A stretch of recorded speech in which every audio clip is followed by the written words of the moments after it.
ये अस्सलाम वालेकुम, क्या हाल चाल है? आप सब ठीक होंगे? तो आज है आपके भाई की बर्थडे, ठीक है।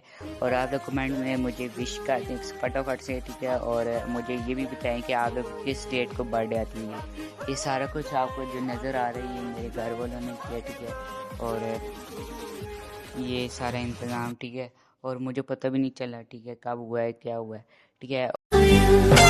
Happy birthday to you. Happy birthday to you. Happy birthday, happy birthday, happy birthday. तो गाइस अब केक चेक करते हैं। ओ भाई साहब, बहुत क्रीमी और बहुत ही मज़े का केक है। और अब गिफ्ट की बारी आ जाती है, गिफ्ट देखती हैं। और सबसे पहले मुझे छोटे भाई ने गिफ्ट दिया, ठीक है। उसके बाद बड़े भाई ने, ठीक है। ये उससे बड़े भाई ने दिया, ठीक है। ये उससे बड़े भाई ने दिया गिफ्ट, ठीक है। ये सबसे बड़े भाई ने दिया गिफ्ट, ठीक है। और अगर आप लोग चाहते हैं कि मैं गिफ्ट आप लोग को दिखाऊं क्या क्या गिफ्ट मिले, मुझे कमेंट में यस लिखें। ओके, अल्लाह हाफिज़।